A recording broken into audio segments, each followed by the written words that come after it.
Well, welcome to another video, and today's video by request is going to be about breathing. I often get asked by people who are participating in whatever way in their own spiritual determination, can you tell me about breathing? How does breathing help, and is breathing part of spiritual discipline? Well, in a sense, yes, and in a sense, no. And I don't want to start the video off by being too confusing or mystical or anything like that, but ultimately, let's look at this as an ultimately.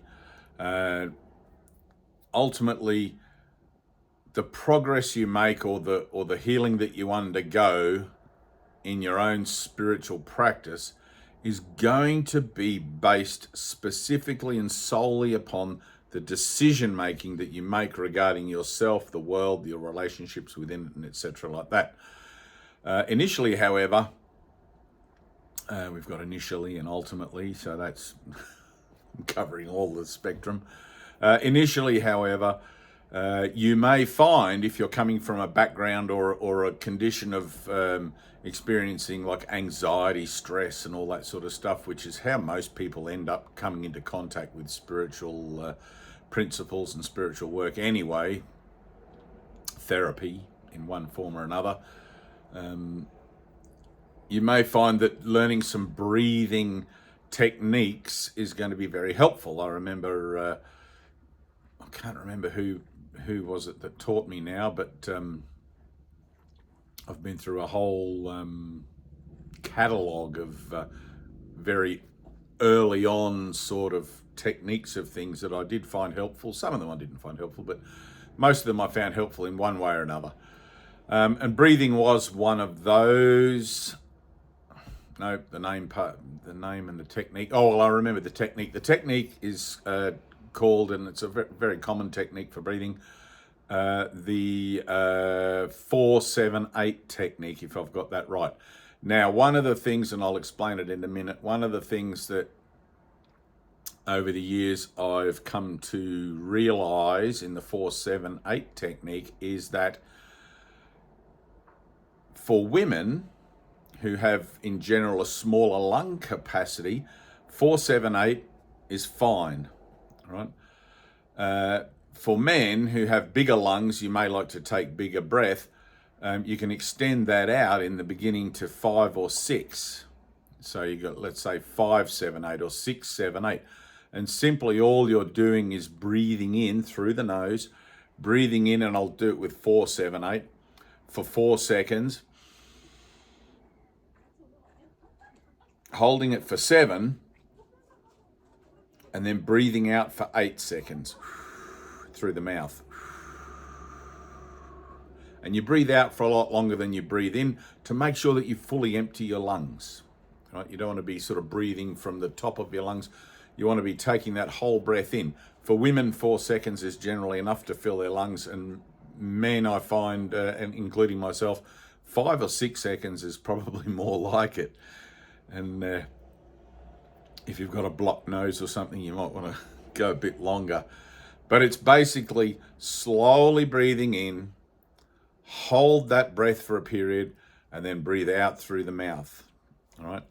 One of the later techniques, when I get into the more meditative stuff, which is, there's a little bit of phenomena and a little bit of woo involved in it, is when you realize that you can actually breathe out through the top of your head. Now, I know that sounds like a lot of spiritual waffle, but if you consider that the physical body is a bag of water, bones, whatever, running on an energetic current, on an electrical current, when I say you can breathe out of the top of your head, I'm going to teach you a technique whereby you can feel an energetic, it's like a stream of air.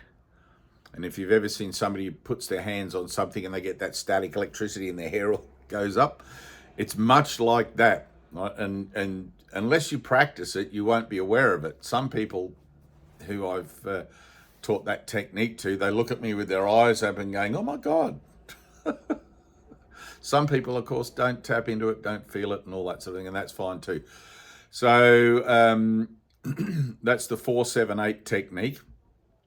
Very helpful if you are experiencing anxiety. Now, of course, all anxiety is existential, but you may experience it catalyzed through a particular relationship or situation you find yourself either in or looking at having to be in, as if you had perhaps like a job interview tomorrow and you had this anxiety around it or whatever. You can sort of bring yourself back to a more grounded position, a grounded sort of state, using that technique.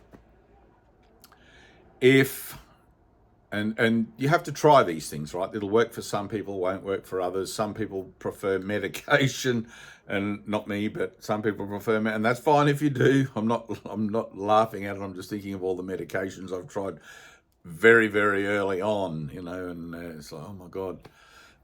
Some of them work and some don't, but there's always another medication coming out to help calm you down. But the purpose of these videos is not to tell you not to take medication, but to help you get beyond the need for that by learning how to manage your own thought processes, manage your own mental capacity to interact with your earthly environment, your worldly environment in a normal sort of 24/7 way, so that essentially you become the master of your own mind rather than the victim of it. All right, so the second way, which is also, it's not better, not worse, nothing like that. It's just another technique, another breathing technique that I developed myself actually, and a few people have said to me it's really good. So I think it's really good. It works for me. Not that I use it anymore. I don't struggle with anxiety or existential thoughts or anything like that anymore. But I don't really have a name for it. I should. Let's call it the puffy technique. And I developed it one day when I was jogging. I was born with immature lungs. I was a premature baby, and I always have had immature lungs. I could never play sport when I was at school because I could never breathe properly. I couldn't get a full breath of air. And that's a medical condition. It's a genetic condition or something. But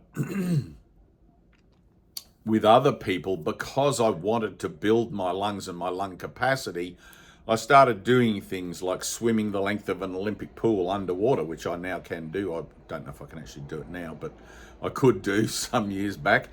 And also to teach myself to jog long distance, just at a very slow pace, not trying to win any races or anything, but which was something I could never do. And I started off doing 100 meters to 1 kilometer, to 3 kilometers, to 5, and eventually to 10. And I entered into a running race in Townsville here in Australia, some McDonald's thing. Talk about the paradox there, McDonald's and sport. Doesn't quite line up in my way of thinking about things, but what do you know? It's a crazy place sometimes. So anyway, the technique, and I'll have to make the noise with my mouth because I can't do it with my nose, but it's breathing in through the nose, out through the mouth. But when you're breathing in through your nose, it's like this. So it's like forcing. Every time you sort of breathe in, you're filling your lungs and then filling again. And it's one breath in stages, whether it's 4 sort of or 3 or whatever it is, but you'll find out as you go what the capacity of your lungs is. And it's almost as if you're forcing air in. You're taking a breath and then you're compacting more and more and more breath into that one inhaling exercise, and then breathing out in a long, slow, sort of rhythmic, not with the, but like if you were to count in your mind, like if you were to breathe in 4 through the nose, and if you were to count that 4 again, breathing out, and then, right? And I found that method of breathing helped me to maintain an even pace in my running, and also in meditation when I'm stressed, anxious, whatever, and you want to sit and meditate and be quiet. I also found it very useful, just as equally useful as the 4-7-8 technique. So there's those two methods. You might want to rewind this, watch it again. give them a try. There's all sorts of pranic breathing and all sorts of different things that you can look into as well. But essentially, breathing is breathing, right? Circular breathing is another whole thing. I wouldn't recommend circular breathing if you're someone who can play the didgeridoo or a wind instrument well, the trumpet or something. You'd probably be familiar with circular breathing. But circular breathing is about maintaining a perpetual flow of breath in and out, in through the nose, out through the mouth. And being a pipe smoker, I circular breathe when I smoke my pipe, tobacco pipe, not a crack pipe. Most people always say, what sort of pipe do you have? It's like, no, it's a tobacco pipe, thanks. But it's not really aimed at that deep chested, that deep lung capacity, filling the lungs. And the reason that those two breathing exercises that I just gave you are dedicated to filling the lungs is because if you pay attention to your breathing cycle throughout the day, whether you're at rest, whether you're doing sport, whether you're doing whatever, sport might be a little different, but just normal day-to-day activity, you'll probably find you're only breathing to about 1/3 of your lung capacity.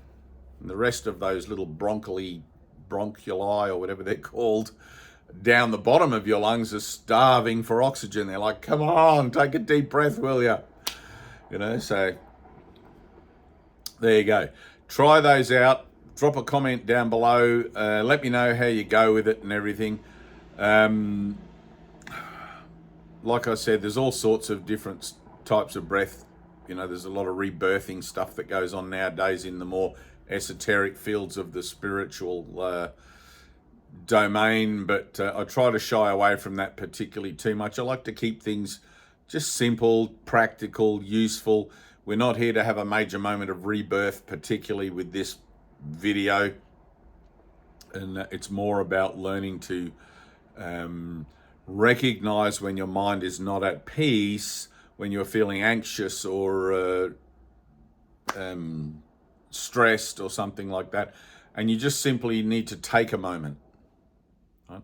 I'm just going to take a moment, even if you're at work, like your work colleagues, like, I just need a mental health moment. Right? And so you take a little moment, you go into the office or into the lunchroom or out into the balcony or something like that, and you hold it.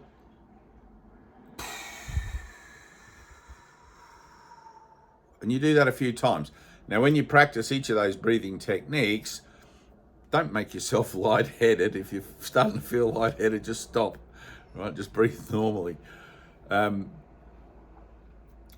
When you're practicing those techniques, though, try doing it a couple of times a day consciously. Tell yourself, just so you start to develop the habit of doing it and the habit of referring to that breathing technique, so that the next time you may have a moment where you feel like you're out of sorts, you'd be like, oh, I'm going to practice my breathing. If you just do it the once with this video and then 5 years down the track, you'll probably forget you even watched this video. But once you make it a kind of a mental habit, it'll be there in the toolbox of your mental accessories, let's say, for you to depend on, or there's a better chance of it still being there, put it that way. All right, so, all right, I love you. Peace and good luck with that. Try it. Let me know what you think down below. Also, Tina's probably put all the other links for everything down below in this little video, hopefully. And also, if you do need backup and support and anything on a more intense spiritual level, we do offer a Zoom meeting once a week where we expand out on and practice the principles embodied in the teachings of A Course in Miracles, and occasionally the 12-step, although I don't do much 12-step stuff these days. But anything to do with anxiety, whether it's suicidally oriented or drug or alcohol, I feel anxious, I need a drink, or I need to smoke something or whatever, anything like that. So you're welcome to attend the Zooms. It's not simply about, the Zoom is not simply about rehabilitation or anything like that. It's more about reinterpretation of the defense mechanisms of the mind that prompt you to want to reach out for something addictive or make you feel in a certain way that the only option you've got is suicide, etc. But in general, it's a very open and untethered kind of spiritual experience in our Zoom meetings. And if you feel like you're ready for that kind of level of engagement, then contact Tyna down below, and we'll see you in the Zoom. Peace.